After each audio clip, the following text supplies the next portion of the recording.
on Baseball Tonight. You be the manager. No, not you. You get to pick the strategy. Who to pitch, who to send, when to squeeze. You're on the hot seat. Speaking of hot seats, say it ain't so, Anthony. 24 straight would be the record. Jack Morris has a no-no going. Then he gets hit. Do you pull him? You decide.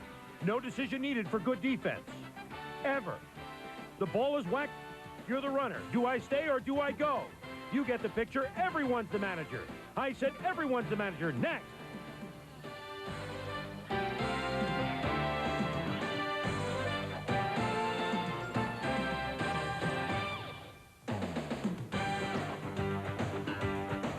We got plenty of managers here, no question about it. Hi, everybody. I'm Chris Berman. Welcome to our full hour of Baseball Tonight. No June swoon here. Peter Gammons, Dave Campbell are here, and they're certainly not swooners. Lots of fun, lots of talk, and something new tonight called You Be the Manager. At several key moments of our ball games today, of our highlights, we'll stop them. Have you, Peter, Dave, all of us, we'll decide the strategy, then we will show you the result. I mean, are you guys ready for this? We'll try to. Yeah, I could tell that you're buckled in the seatbelt. All right, but if it sounds like fun, you're right. You're going to have some fun out there. It's called participatory television, even before 395 channels are available on cable TV. Fun is not a word that Anthony Young has been using lately. In fact, he hasn't used it on the mound since very early 1992. Today was D-Day for AY. Another loss would mean 24 straight, and the Major League record all by his lonesome. Now, what is it that Cat Stevens once sang? Oh, Anthony Young, why can't you catch a break this one time? You're only dancing on this earth for a short while? Or something like that. He and the Mets were at home against the Cardinals. Standing ovation for Anthony Young. Crowd behind him. Chad Curtis. Well, that's not Chad Curtis. Cliff Curtis is the guy without the earring who set the record in 1911. Can Young avoid it? Early on, he looked good. And Eddie Eat, Drink, and Be Murray in the first inning, before he grounded into double plays, hit a home run. Anthony Young and the Mets lead it 2-0. Even Bobby Bo played some D. They almost go 5-4-3. Triple play. Almost. Mets leading 2-1 top of the fourth. Rod Brewer doubles down the left field line. Witten scores. Jordan scores. Cards lead 3-2. All right, now men at second and third, top of the sixth. You be the manager. Brewer, who already came through with the 2-run hit. Do you walk him with first base open? With a righty, Pagnazzi, coming up next? You pitch to him? Do you go to the bullpen? Well, they kept Young in. He intentionally walked Brewer to roll the bases. Then Pagnazzi with a little blooper over third base. The throw home. Jordan is safe. 4-2 Cards. Next man up, Joe McGrain, the pitcher. Kind of a blooper to left, and Brewer scores. Can't Anthony Young catch a break? I guess not. Curtis's relatives had contacted him. They said that speakeasies would try and put him together with Curtis, who died in 1943. It didn't work. 24 straight losses dating back to last year. St. Louis beats the Mets by the count of 5-3. And I'll tell you what, I know he lost 24 straight games, and you say, well, obviously, if he was good, he would have some sort of good luck. But look at this. Anthony Young has given up 12 unearned runs. Only Finley of the Angels has given up more unearned runs, which means his fielders, most of the time, do not back him. But nevertheless, that and 50 cents will get you a cup of coffee, because he's now in the record books by his lonesome, 24 straight losses. To further Cat Stevens' song, and I know you wanted to know this, Peter, and though you want them to last forever, you know they never will. You got to think that this will not last forever. After all, Cliff Curtis of the Boston Braves, after 82 years, is off the schneid. Obviously, he is not that bad a pitcher. Anybody that pitches is often to go 24 straight losses can't be that bad. But can he ever get over this? Well, I think he can. I mean, I think the most important thing here is that he has never backed down. He's never said, I don't want to start. Please get me into the bullpen. You know, send me back to Norfolk. He's never begged out here. He stood up to it. He stood up to the media. And, you know, it's a little bit of a phony record because he did have 15 saves mixed in with all this. So it's not as if he went out and lost 24 games as a starter straight on through. What's interesting here, the guy's still got a good enough arm so that the Mets say they've had as many offers for him as they've had for anyone. People want him as a middle reliever. To me, I think it's going to be hard for him to stay in New York with this hanging over him. But I think he can go on. Sometimes you get a guy, Billy Swift had the tag. He couldn't win. He's turned out he's the #1 starter on the Giants, maybe the All-Star game starter. And then you have guys like Matt Young and Andy Hassler who never learned to win, but I think he deserves the chance to move on and do it. What do you think, Dave, his ability? Yeah, I think the amazing thing is he's been in 72 ball games during this streak. But, you know, talking to the Mets people last year, I think the worst thing that ever happened to Anthony Young was the fact that John Franco went down with an injury because he was a terrific setup guy. But Anthony Young is, to me, not a starting pitcher. He loses his stuff after 3 or 4 innings. He really has a tendency to start hanging the slider, and that's really a problem. But I agree with Peter. I think he could be great in mid-relief for somebody, but he probably does have to get out of New York and get a fresh start. Yeah, well, a lot of people want to get out of New York and get a fresh start. You don't have to lose 24 in a row to do that. While Anthony Young can't buy a win, the Baltimore Orioles haven't had many losses lately. They've won 11 straight at home, 19 of their last 22 overall, to turn a disastrous start into a run for the pennant. Today, they tried to keep it going at home against the Yankees. And here we go. You like long ball, you like this one. John O'Donohue, Major League debut. Mike Stanley sends it back to left. You know what's coming. Back, gone. O'Donohue gave up 3 dingers today. But it wasn't only the Yankees that were hitting them. Melito Shuffle Perez gets shuffled by Mike Devereaux to deep center. Keeps going, it's gone. Number 4 of the year for Devereaux, game tied at 2. Mike Gallego at bat. Sends Devereaux back. It goes to the wall. Leyritz scores. Would Mike Stanley from first base score? You're Clete Boyer, the third base coach. Do you send him or do you hold him? Let's find out what the Yankees decided. They send him. Ripken with the relay. Jeff Tackett with the tag. Stanley is out. But don't worry, Clete Boyer got over it because Jim Frito Leyritz came to the plate in the 6th. Another pitch over the outside corner, sends it back. Gone for homer number 9 of the year for Leyritz. Now we said long ball, yeah, Melito. Guess what?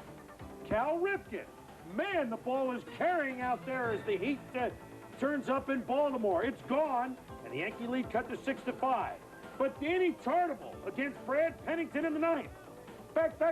It's a monster shot into the bullpen. 6 home runs in this game.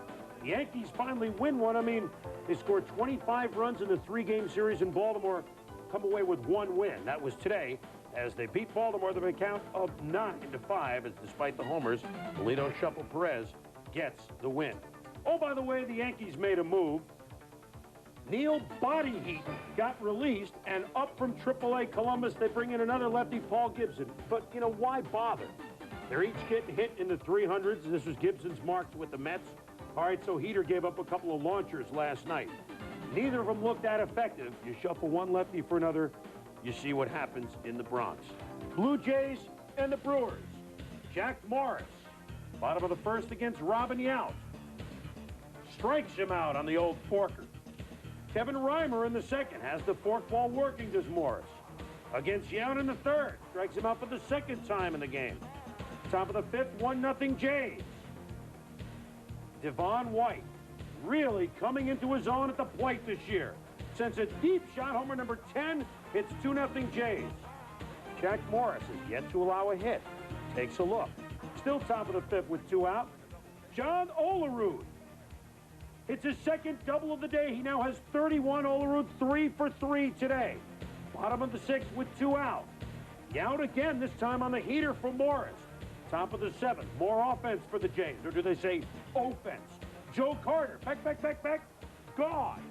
5-0 Jays, a 2-run shot. Bottom of the 7th.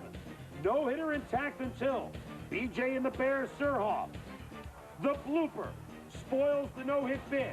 But not only was the no-hitter gone, so was the easy sailing. Dickey Marathon drops one into center. Surhoff scores, it's 5-1. Give up another run, Morris is gone, it's 5-2. Bottom of the 8th, Danny Cox in relief. Yount can't hit him either. 4th K of the day for Robin. Still the 8th, it's 5-3.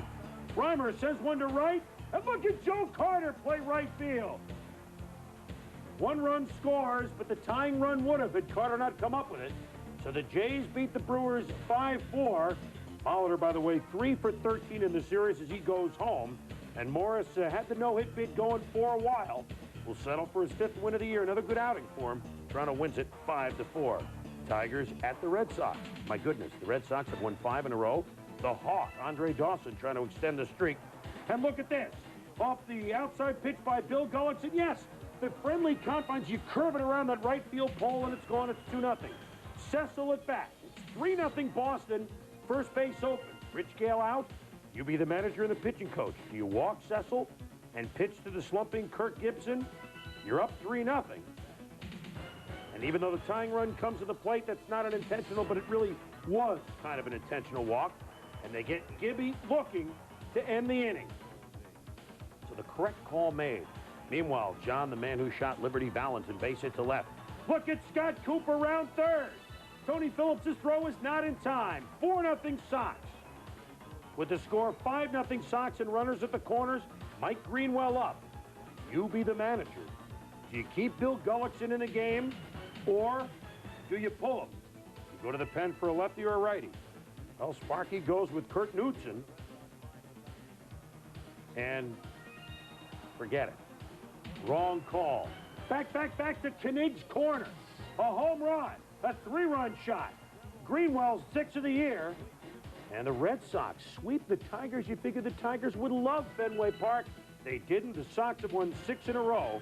And the Tigers have lost their last 6 in a row. What have they done in their last 6 games?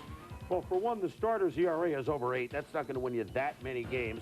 Relievers are just barely better. And the Tiger offense, which had scored more than 6 runs a game during this losing streak, had scored less than 4. So sooner or later, the big bats were going to be quieted, and the Tigers leave Fenway out of first place. All right, well, the division began as potentially, on paper, a runaway for defending champion Toronto, especially after Baltimore got off to that horrible start in April. Now the question, Dave, can Toronto still roll this division by 8-10 games? Well, I'm not sure, Chris. They have the Fab Five. They've got that great offense at the beginning with Alomar and White and Molitor and Joe Carter and, of course, John Olerud. And the other guy, Ed Sprague's on pace to drive in about 96 runs himself. It's going to be the pitching. You know, Cito Gaston may have borrowed a page from Earl Weaver when he let his pitching stay out there and take a beating in April and May, guys like Jack Morris and Stewart before he hurt his elbow. But all of a sudden now Morris is pitching great.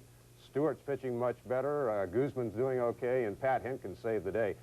I think the division is going to be decided, though, unless Toronto runs away with it, by who can go out and get the hired gun this year. That might be Dennis Martinez or Tim Belcher. Any one of the 4 teams in contention could get one of those 2 pitchers, and that could tilt the balance. Well, let's see, Peter. I mean, the 3 teams that are chasing the Blue Jays, can any of them pull the trigger? Do they need to beat the Blue Jays? Chris, I don't think there's any question. Detroit, Baltimore have to. Let's start with the Orioles. Everyone talks about, well, let's go out and get Fred McGriff. We need him in that ballpark.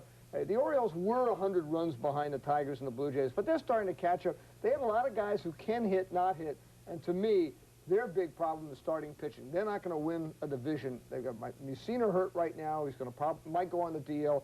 I mean, they're not going to win with Jamie Moyer, Fernando, Sutcliffe, and John O'Donohue in the rotation. They need one of those big-name stars. David mentioned a couple of them, and Frank Viola's out there, John Dobson. They're going to be about 6, Greg Harris of San Diego. There'll be about 6 or 7 pretty good starting pitchers. That's where the Orioles have to move. And they've said if they're close, they might do so. Well, they're close again. And Detroit, you know, their starting pitchers have been bad in this streak. But one of the reasons is that their bullpen is so atrocious between the starters and Mike Henneman that Sparky's scared to death. Twice this week he left Gullickson out there to take a beating because he was afraid to bring anybody in. Their middle relief is up almost 5. Sparky said they need to go get 2 quality middle relievers if they're going to contend. I still think they will. And the Yankees, what move do they make? Well, first of all, the good thing was Danny Tartabull hit a home run today, and they need him to get going along with Don Mattingly. The other thing you hear, and I know Peter's talked about it, but maybe getting Fred McGriff, and that would send Danny Tartabull on to Kansas City. That might jumpstart their offense. But the Yankees really haven't had the great offense that they anticipated. Plus, they could use another pitcher, too, with Mike Witt back in the DL. Well, the way it stands now was the last Sunday in June. Detroit is 2 back at Toronto. The Yankees 3 back. The Orioles are 5 back. One of baseball's and life's true warriors has passed away. Ray Campanella, Hall of Fame catcher for the Brooklyn Dodgers, who 3 times won the National League MVP award, died last night of a heart attack at a suburban Los Angeles home at the age of 71.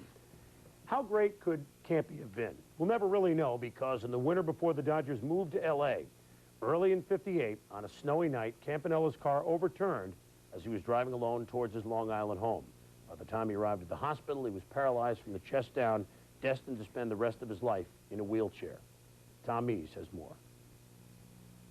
All their names sang like a symphony to those of us who grew up on the cacophonous streets of Brooklyn.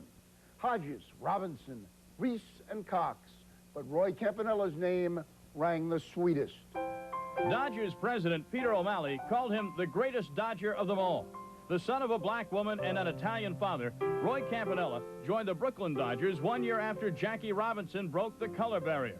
If you were going to think of Roy Campanella, you would think of a big man, a strong man, a bull of a man, yet I would think that you would think of him with a gentleness, a fatherly image that could take and bring the best out of you. During his decade behind the plate in Brooklyn, Campanella played in 5 World Series and was the National League's MVP 3 times. He was the second black player to be enshrined in Cooperstown. But it was a January auto accident in 1958, just as the Dodgers were preparing to move to Los Angeles, that left Campanella a quadriplegic. Though his baseball career was tragically over, Campanella's spirit remained undaunted. I think I've come a long ways. Sure, it's true I can't walk, but I think I can make it without doing that even. On May 7th, 1959, a Campanella benefit game at the L.A. Coliseum drew an unprecedented 93,000 fans. Although he never played a game in the City of Angels, Campanella continued to be one of the more popular Dodgers. I never heard anybody say a bad word about Roy Campanella. He was the rock of strength. He was the inspiration to millions of people. For the last 17 years, Campanella was a coach for the Dodgers, where he continued to bring out the best in Dodger players. Roy Campanella lived 2 lives, one on the diamond, the other in a wheelchair. Throughout his life, Campanella earned respect and was an inspiration to many. People like Roy Campanella are not only role models, that's not strong enough. They're almost like saints. They give us a reason to fight on. They give us a reason not to quit, to prevail. Because that's what Roy did. He prevailed. That is for sure. Peter O'Malley, the Dodgers today, called Roy Campanella the greatest Dodger of all time. In a lot of ways, we've got to concur with that. I really think so. You know, what strikes me here, we remember so well him playing with the boys of summer and those great Dodger teams. Then we remember what a tragedy it was, not only the accident, but the embarrassment of the fact that this man had to wait until he was 27 years old to play in the major leagues. But what really struck me today, and I think the Dodgers should be very proud, it was the Dodgers who broke the color line, the Dodgers who changed professional sports in this country, Dodgers who really glorified African-American athletes for the first time in any sport.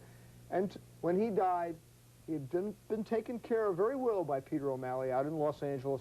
O'Malley, personally last night, called up the dozen or so living teammates of Campanella's to give them the news. And to me, that just carries on that tradition. Dodgers had some hard times, but they stand for something that no other team in baseball stands for. I think you heard in the piece there that he did have 2 lives. He was a great, great catcher and obviously a great, great fighter and a great, great inspiration. He'll be missed by those who knew him and folks like me that just had a chance to meet him a couple of times, and those who kind of, because of baseball, felt that they knew Campy. All of us feel the loss today. We got plenty to come on Baseball Tonight. Remember, we are an hour tonight. We've got plenty to analyze. We'll let you be the manager. Please stay with us. Our 1 hour Baseball Tonight rolls on. Campbell with you on Baseball Tonight. For those of us who have followed the San Francisco Giants rather closely throughout the years, the month of June has always been a downer for them. The Giants have been notorious for their June swoon, the most recent being last year when, remember, they began the month in first place. They fell so far out of it they never were heard from again. But this season, the month of June has seen the Giants lengthen their lead in the NL West. They've won 50 games going into today. They've drawn 1 million fans faster than they ever have in San Francisco before. Today they hosted the Colorado Rockies. And here we go from the stick. Alex Cole with 21 steals going into today's game. Jeff Reed throws to second. Is he safe? Well, he slides past the bag. See ya. Mike Benjamin makes the tag. Billy Swift just continues to impress. Struck out 7 Rockies. That was Galarraga there. Alex Cole smashes one. We talk about Giant defense. Darren Lewis in center field, playing as fine a center as just about anybody. Kurt Liskonic wasn't bad at his Major League debut, but this is a weird play. Watch Bonds hit the shot past Alex Cole. Now Benjamin scores. Darryl Boston throws a relay to Freddie Benavides. Will Clark thought the ball was caught, so he's going back to first. By the time he realized what's happened, it's a fielder's choice. You got to be kidding. 8-9-4-6, fielder's choice. Meanwhile, Royce Clayton grounds to Castilla to Benavides. He throws it away, an error, gets Bonds home. Doesn't matter fielder's choices or what. It was pitcher's choice today. Billy Swift, 8 innings pitched, gave up only 2 hits, struck out 7. He is now 10-4 for the Giants. Astros at the Braves. And the youngsters learning how to chop the wood very early at Atlanta. Astros leading 1-0 top of the 4th. Greg Maddux pitching to Andujar Cedeno. Run extravagant. Makes the nice catch. But Anthony scores 2-0 Stros. Bottom of the 5th. Want to see some defense by the Astros infield? Here's Craig Matinee at the Biggio at second. Robbing Maddux. Then it's short. Watch Andujar Cedeno. Rob Mark Lemke. Then in the outfield, watch Eric Anthony. Rob Damon Berryhill. Meanwhile, you saw Gant make the good catch at the plate. No, sir. In the first. In the third. Now, Kyle, give him credit. Now, see, 2 curveballs have worked. Yeah, I'll throw him a curve in the 6th. And you know what? In the 8th, I think, yeah, how about a curveball? Get out of there. 4 strikeouts for Gant. Kyle had 8, went 8 2/3. Xavier Hernandez had to come out and get the last out, or else Kyle would have had his first shutout. And Houston wins at Atlanta 3-0, putting Atlanta 9 games back of the San Francisco Giants. And the question is, obviously, Dave, the Braves are a good squad, 2-time defending champs of the league. Are they too far behind the Giants? No, they're not too far behind at this point. I think the good news for Atlanta is some of that internal chemistry problems they had earlier with Pendleton, et cetera, are going away. That's good. But the most interesting observer right now is Randy Smith, the general manager of the Padres, because it's no secret that the Braves covet Fred McGriff, and I think the price is going up every day that the Braves fall deeper out of the race. So I think John Schuerholz has got to pull the trigger on that deal to jumpstart the Braves offense. They have plenty of pitching. The other thing they got to do is stop watching the scoreboard. They just got to mind their own business. They've got to play between 667 and 690 baseball the rest of the way. Forget the scoreboard, and maybe at the end they'll be there with that great pitching they have. Well, the Giants won their 51st game of the year over in the East. The Phillies have won 51 games. They're at Pittsburgh. Jim Leyland trying to continue, well, dominance over the Phils at Three Rivers. Todd avenging Annie Pratt with a base hit, scores Mariano Duncan. The Phillies lead it 2-1. Bottom of the 8th, still a 2-1 Philly lead. Jeff King. Base hit to left. Carlos Garcia around third. No throw, and we're tied. We go to extra innings. Bottom of the 10th, the Phillies have scored a run at the top of the 10th. But Sluggo, Don Onslaught, off Mitch Williams, ties it at 3. Still the bottom of the 10th. Against the Wild Thing, Kevin Young. Base hit to right. Jay Bell scores. So the Phillies get 1 in the 10th, but the Pirates get 2 in the bottom of the 10th. And the Phillies have lost 20 of their last 24 in Pittsburgh. That will change eventually. But even though Jim Leyland's Pirates probably won't win the division this year, they're saying to Philly, not on our turf. Pittsburgh wins it today, 4-3. Still to come, our dreaded who's hot and who's not list. But first, a tour around the American League. Some throws, not by Cliff Curtis, by Chad Curtis. We'll be back. Of course, at the Lone Star State, you dare not play at this time in the day. It's a 3-schmutz-rag day when you play then. Oakland at Texas, former Ranger Bobby Witt against current Ranger Kevin Brown. Our game, well, they've had a little rain problem, but it looks like the tarp is being peeled off at Cleveland. The Royals and the Indians tonight on our Sunday Night Baseball at the top of the hour. The American League West has that 1987 look when Minnesota won the division with a record of 85-77, and then, oh, by the way, they went on to win the World Series. In 1993, here we go again. Leading Chicago going into today, only 38-33. Second place, California, a mere 2 above 500. And those Twins may look like they're 10 under 500, but don't look again because they're only 7.5 out. Tom Kelly, who well remembers 1987, knows his team is still, believe it or not, very much in it as they hosted California today. Tom Kelly, Scotty Erickson trying to figure out how to get things going. Well, by scoring in the first inning, it always helps. Brian Harper does the job, brings in Kirby Puckett with a base hit. Then Herbeck at bat. Rene Gonzalez at first, throws home. Shane Mack out. Then Kirby at bat. The fly to center field. Watch Chad Curtis come in smartly, and then with the throw, John Orton hears a who. Watch him block the plate, and Pat Mears gunned down. Jim Two Silhouettes on Deshays. It's had a big year for the Twins. Actually, a couple of pitchers that have had good starts. Unfortunately for Scott Sanderson, he's now lost 6 in a row. Deshays up to 9-5. Sandy down to 7-8 as Minnesota beats California 2-0. Mariners at the White Sox. Lou Piniella looking to gain some ground on the first place. Mariners made an announcement, by the way, after the game or during the game that they have picked up Dave Magadan, obviously a man without a place since the Sheffield deal in Florida. They picked up Magadan from the Marlins for 2 players to be named later. Now, Magadan, of course, one of them is Henry Cotto. The other one will still be named later. Magadan, of course, can play the corners at first and third. Now he's played 3 of the 4 corners of the United States in the last season and a half. He's been to New York. He's been to Florida. Now he's up to the Pacific Northwest to Seattle. Obviously a trade to San Diego coming up soon for Dave Magadan. Then he'll have it blanketed. Plenty more to come in this 1-hour edition of Baseball Tonight, including For Whom the Bell Tolls. For 3 months, it's been tolling for the Indians' Albert Bell. Peter, in a discussion with Albert Bell in a moment. Peter, Albert Bell of the Indians always had the big March stats and usually some good months of April, and then you'd wonder where he's gone. Nobody's wondering anymore this year. No. Albert leads the American League in homers. He's second in RBIs. But at times, he still seems to be a prisoner of his reputation. And that's not fair, because this complex, powerful man has become a cornerstone of the rebirth of baseball in Cleveland. In Cleveland, they call Albert Bell the Charles Barkley of baseball. He's a real intense, aggressive, ball player, especially on the court. And, I guess I should feel pretty honored to be, kind of compared, to the way he approaches the game, the same way I approach the game. But where Bell's on-field persona is menacing, fierce, trigger-tempered slugger with a glare that could detour traffic, his communal person was singled out by city leaders as a great role model for kids. I think that's the best thing I have going for me is personal experience and tell them, what happens if you do use drugs or alcohol and what are the bad things that can happen. And I, just try to use that and help the kids out as much as I can. It's easy to see Bell as one of the game's premier sluggers. 34 homers and 112 RBIs last year, 1993 numbers that project even higher.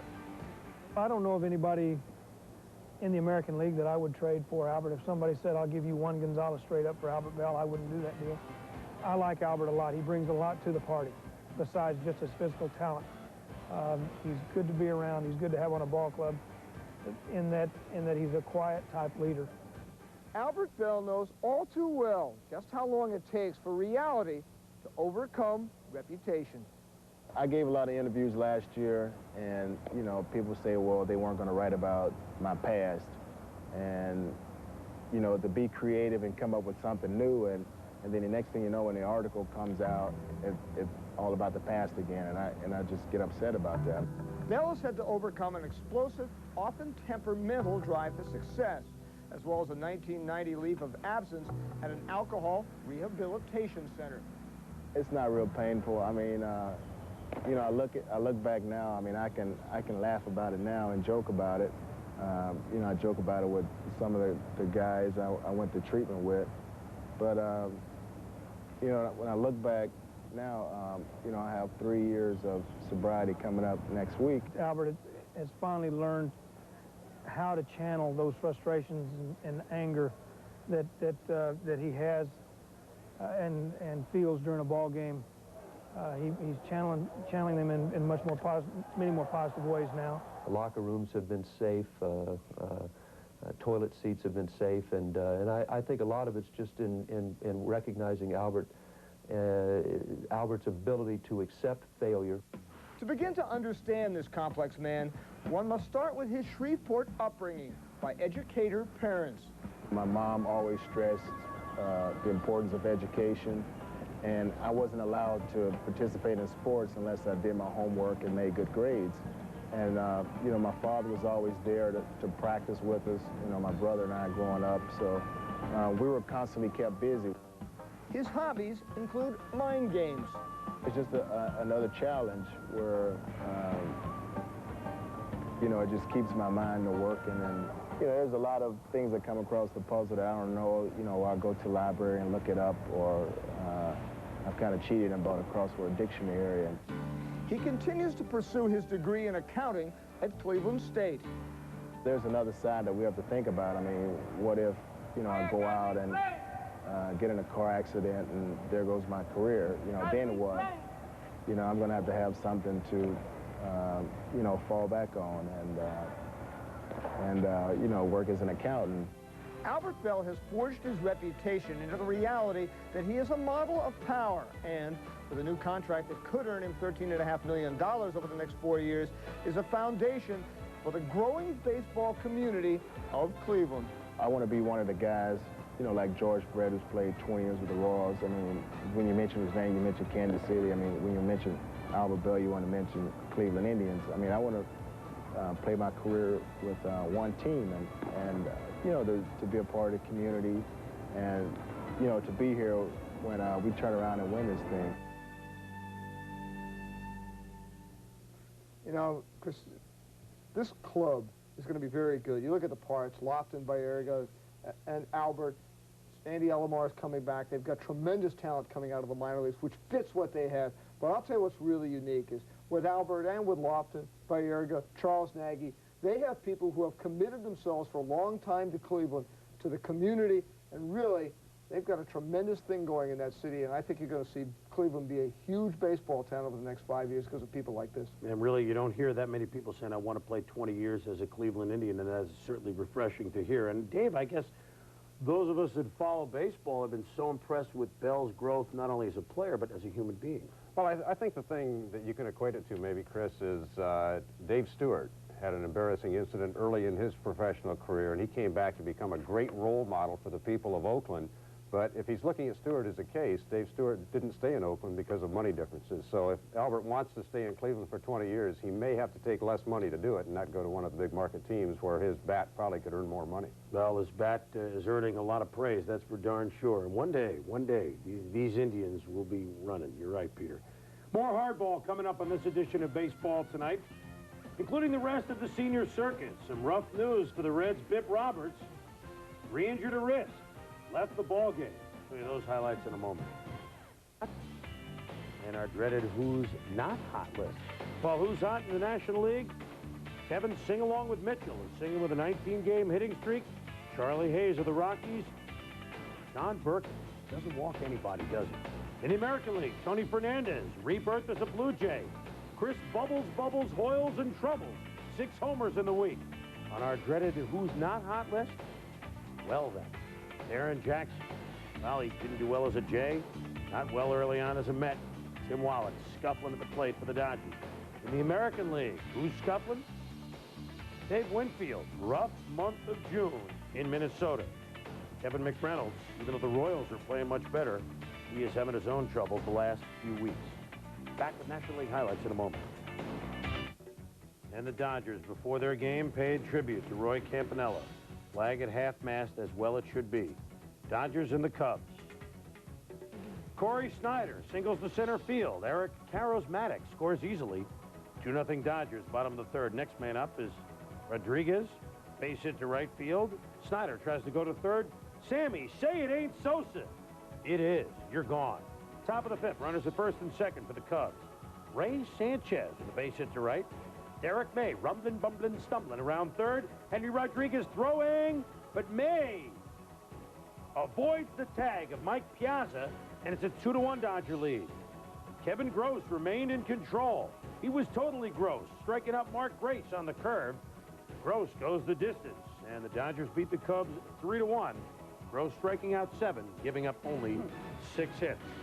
Padres and the Reds. Well, the Padres mascot, I guess, is in good hands. Military on hand. Andy Merchant of Venice, an ERA of 2.76, but a record of only 8-6. But he whips Reggie Sanders, whips Jacob Brumfield. He had a one-hitter through 6. Hal Morris, Archie Cianfrocco can't handle it, can't handle the throw. Cianfrocco made 2 errors in 1 inning, a new Padre. But Venice strikes out Reggie Sanders. 7 innings of 1-hit ball and 10 Ks. Bottom of the 7th, Ricky Gutierrez. Off of John Smiley, Phil Plantier, give us a break. Ray Knight says, you know, I could have run the base a little bit better than that. Next half inning, the top of the 8th, Gary Barshow, pinch hitter, doubles off the wall. Branson scores, and we're tied at 1. Bottom of the 8th, the Padres have the bases loaded, but Tony Gwynn against Kevin Wickender can't get it done. Top of the 11th, still at 1. Hal Morris, base hit. Sam Wells scores. Rob Dibble, that's right, Rob Dibble follows with a single. 6 runs in the 11th for the Reds, and they beat the Padres 7-1. Dibble gets a hit, and he gets his first win of the year. They start at 6:05 on Sunday nights at Joe Robbie. Marlins against the Expos, and Jeff Conine, the Barbarian, with 2 on over the Teal Tower for a 3-run shot, and our Marlins lead at 3-0. Nice defense. Darryl Whitmore flies to shallow center. Marquise Grissom playing a nice center for the Expos. How does he look in Marlin colors, you ask? Here's last year's National League batting champ, Gary Sheffield of Dreams. Yeah, over the tower. Get used to this sight at Joe Robbie. And the Florida Marlins, thanks to Sheffield, look at them. They're just lambasting the Montreal Expos by the count of 9-0. That game is in the 5th inning. Conine with 4 RBIs thus far. All right, Gary Sheffield, the batting champ, goes from San Diego a couple days ago in a trade, a much ballyhoo trade, to the Florida Marlins. I don't know about you guys, but in some ways, if you're a baseball fan, it's embarrassing. San Diego is close to winning it. They make 1 or 2 more moves, and maybe they win the pennant last year or the year before. Pittsburgh at least made a run before they dismantled. That's the way some would look at it, Peter. But in other eyes, San Diego is doing the right thing. Is that possible? Well, Chris, I don't think there's any question, but the majority of owners think that what has been done here by Tom Warner is very good. I mean, yes, they were very close. The Brewers didn't do anything, and I don't want to hear about Craig Lefferts. That wasn't a big move that the Orioles made. That's the only thing they've ever done down the stretch in the last couple of years that they've contended. Then, like most small market teams, they lost Randy Myers and they lost Santiago. That really weakened them. They didn't have the money to go out and get anybody else. When Randy Smith took over this club as general manager, he said, look, this club is 20 games out. We're not going anywhere. We have to retool. And the only way we can do it is to move Sheffield, McGriff, and maybe Greg Harris in 3-for-1, 3-for-1, 2-for-1 type deals. Randy did say today, there's no way they're going to trade Benison, not going to trade Gwynn. He will probably make the other deals. But, you know, Tom Warner said to me, hey, look, we can't afford to lose $10 to $12 million every year. And like most of those owners that came in the late 80s, right around the time they got that big TV deal, they're absolutely leveraged to the gill. I mean, the debt service is just astounding for these guys. His point is, the only way they're going to be able to keep baseball in San Diego for the next 10 years is to get the losses down, rebuild the club, try to get some pitching and defense, and go from there. You know, we'll see how it works, but that's their side of it.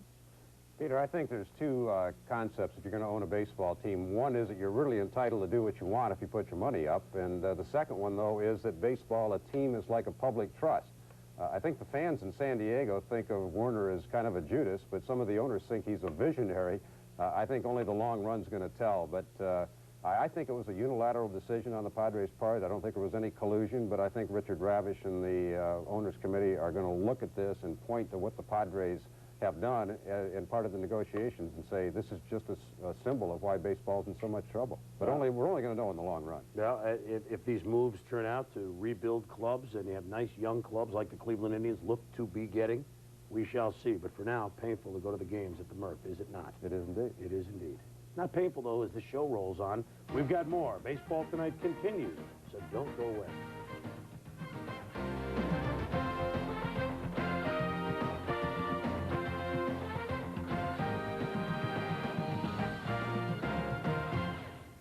Game here on ESPN pits Kansas City at Cleveland. Although the Tribe looks as if they'll spend another season out of the playoffs, their time is coming soon, thanks to youngsters like Carlos Baerga.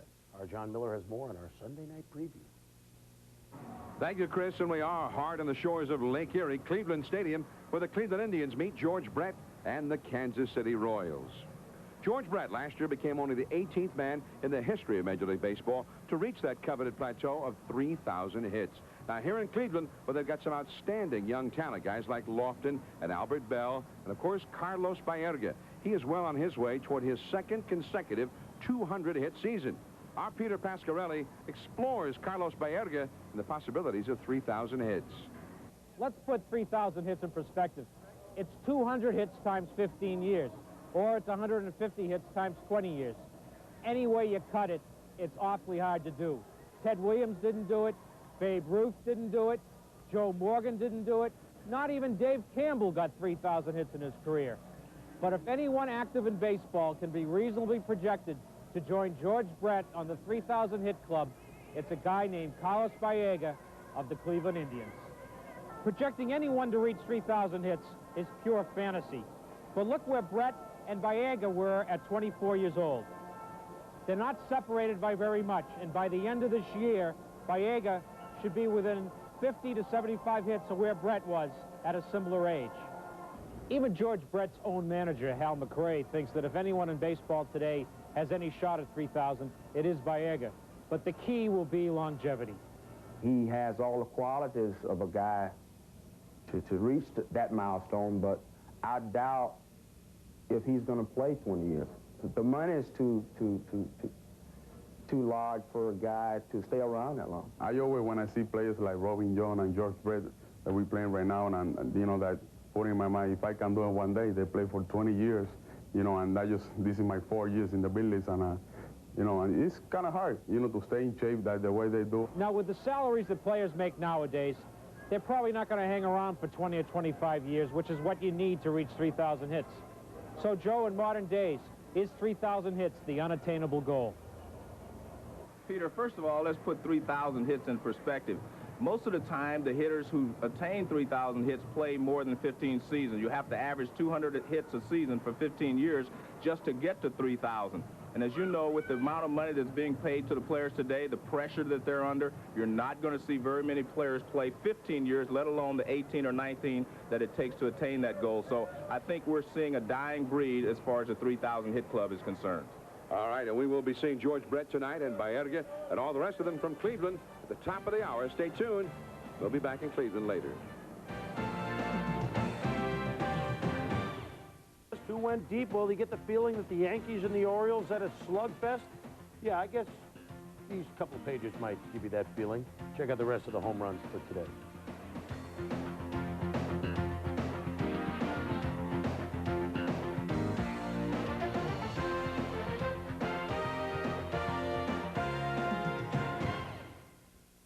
Don't ever do it again, but we're nice. Here they are. Boston swept Detroit. They've won 6 in a row. Yankees finally won in Baltimore. Toronto won at Milwaukee 5-4, so the Blue Jays lead the Tigers by a deuce. Couple of night games.